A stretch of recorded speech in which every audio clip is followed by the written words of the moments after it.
One everyone, कैसे हैं आप सभी। तो चलिए आज हम लोग बात कर रहे हैं राज्य शिक्षा केंद्र मध्य प्रदेश भोपाल उत्तर पुस्तिका की। वैसे देखिए ये चीजें बहुत ऐसी रहती है कि हम बहुत ज्यादा परेशान हो जाते हैं, लेकिन बहुत ही हम लोगों ने वैसा ही प्रिंट आउट निकलवाया है जैसे सेम टू सेम आपकी उत्तर पुस्तिका में आने वाला है। तो देखिए जरा यहाँ पर आप लोग फर्स्टली देखिएगा। सबसे पहले आपको अब जो इस ईयर जो उत्तर पुस्तिका आ रही है ना, आपकी आंसर सीट बिल्कुल डिफरेंट आने वाली है। आई मीन बिल्कुल अलग, बिल्कुल एक नई तरीके से, एक नए ढंग से। ठीक है, तो यहाँ पर सबसे पहले आपको कक्षा का नाम, विषय ठीक है डालना है। इसके बाद आपको दिनांक डालना है। एक बात याद रखना, बहुत सारे ऐसे मूर्ख बच्चे होते हैं जो बहुत स्मार्टली यहाँ पर टीएच लिख देते हैं। जैसे कि मैंने बोला 10th, तो 10th फिर टीएच लगा दिया। अब यहाँ पर आपने हिंदी में विषय भर दिया, इसके बाद आपने आपका नाम इंग्लिश में लिख दिया। तो ये मूर्खता वाली बातें बिल्कुल ना करें। अगर आप यहाँ पर 10 बी लिख रहे हैं तो पूरा फिर टोटल हिंदी में लिखिए, बिकॉज आप अब बड़ी क्लास में आ चुके हैं, तो आपका दायित्व बनता है कि आप सही सही चीजें भरें। ओके, अब यहाँ पर आपको आपका नाम फिल करना है, तो इंग्लिश में लिखना है तो इंग्लिश में, हिंदी में लिखना है तो हिंदी में। ओके, पिता का नाम लिख दीजिए यहाँ पर। इसके अलावा आपको यहाँ पर समग्र आईडी भरना है। ठीक है, इसके बाद आपको यहाँ पर रोल नंबर, एनरोलमेंट नंबर नहीं, रोल नंबर यहाँ पर फिल करना है। अब सेकंड और बहुत इंपॉर्टेंट चीज, ये CWSN, इसने बहुत सारे बच्चों को बहुत ज्यादा परेशान करके रखा है।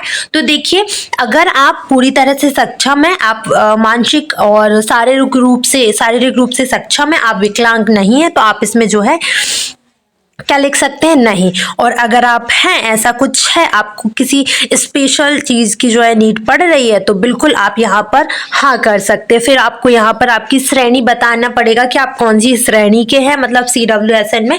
तो जो बच्चे विकलांग होते हैं या फिर जो है शारीरिक रूप से असमर्थ होते हैं, मानसिक रूप से असमर्थ होते हैं, तो उनको पता रहता है कि उनकी कौन सी श्रेणी है। ठीक है, जिनको नहीं पता है, अगर ऐसा है कोई दिक्कत तो पूछ लेना, कोई दिक्कत नहीं है। बाकी आप जितने भी बच्चे मुझे देख रहे हैं, आप बिल्कुल स्वस्थ हैं, बढ़िया है, टेंशन लेने की बात नहीं है। तो आपको इसमें नहीं पर टिक लगाना है।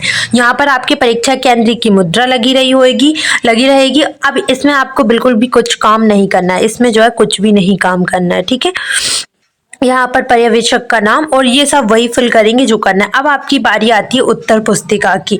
तो जरा देखिएगा, यहाँ से आपको कार्य प्रारंभ करना है। पहले जो उत्तर पुस्तिका आती थी ना मेरे भाई, पहले क्या होता था, बच्चे मन मुताबिक लिखते थे और इतना लिखते थे कि मैं क्या ही बोल सकती हूँ। लेकिन अब तुम्हारे ना ये सारे फालतू के टेंट्रम्स नहीं चलेंगे, बहानेबाजी बिल्कुल नहीं चलेंगे। स्पेशली लड़कियां भर भर के लिख के आती हैं। भाई मैं भी एक लड़की हूँ, ठीक है मानती हूँ, लेकिन बहुत लिखते हो यार। आप लोग क्यों लिखते हो इतना, मुझे समझ नहीं आता है।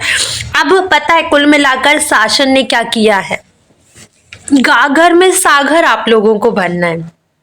ओके, गागर में सागर, आपने मुहावरा या क्या है, लोकोक्ति जो भी है बेटा, मेरे को हिंदी का ज्यादा नॉलेज नहीं है, लेकिन मुझे ये पता है कि एक ऐसा कहावत बोली जाती है कि गागर में सागर भरना, तो आपको वही करना है अब।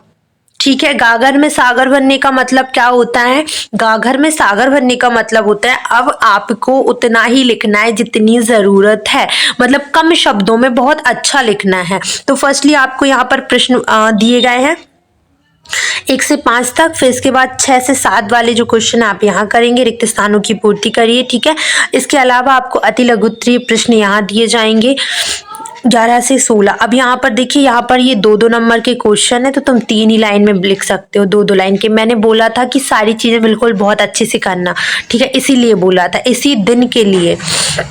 यहाँ पर आपको 6 ही क्वेश्चंस लिखने हैं। इसके बाद अगर आप देखेंगे तो ये लघुत्तरीय क्वेश्चन यहाँ से स्टार्ट हो जाते हैं, जो 3-3 नंबर वाले हैं उनको आपको यहाँ पर लिख देना है। इसके बाद आप यहाँ पर देखिए, ये कुछ क्वेश्चंस है, सभी आपको बिल्कुल उसमें दिया हुआ है, आपको कुछ भी करने की जरूरत नहीं है। ठीक है, और आपके हिसाब से, जैसे हिंदी का पेपर है तो हिंदी के हिसाब से आएगा, इंग्लिश का पेपर है तो इंग्लिश के हिसाब से आएगा। ओके, ऐसा मत सोचना कि ये कैसा आ गया है, अभी हमको तो एप्लीकेशन लिखनी, तो हम कैसे लिखें, उसके लिए अलग से पेज दिए जाएंगे। ओके, जैसे ये दिए गए हैं। ठीक है, टेंशन नहीं लेने का, इस टाइप से आपको दिया जाएगा।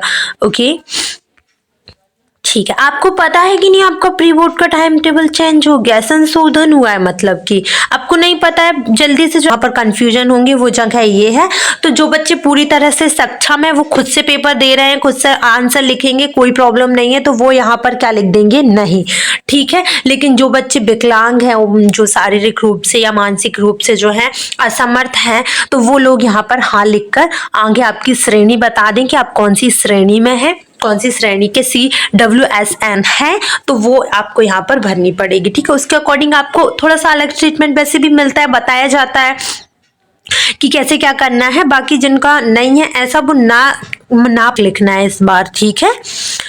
होप सो आपको वीडियो पसंद आई होगी। अगर वीडियो पसंद आई है तो प्लीज वीडियो को लाइक करें, चैनल को सब्सक्राइब करें, एंड कोई भी क्वेश्चन होगा इस तो प्लीज मुझसे पूछ लेना। आप लोग बिना पूछे कुछ मत करना। प्री बोर्ड का टाइम टेबल चेंज हो चुका है, प्री बोर्ड के लिए अच्छे से तैयारी करिए। पूरा जो है आपको बहुत ही कठिन क्वेश्चंस आएंगे प्री बोर्ड में, लेकिन बोर्ड आपको बहुत ही सिंपल लगने वाला है इस बार। जो तैयारी हमने करवाई है उससे आप करें। कोई भी क्वेश्चन हो, कोई भी प्रॉब्लम आ रही हो माइंड में, या फिर कोई दिक्कत हो रही हो, तो प्लीज मुझे कमेंट सेक्शन में बता देना। Okay, bye.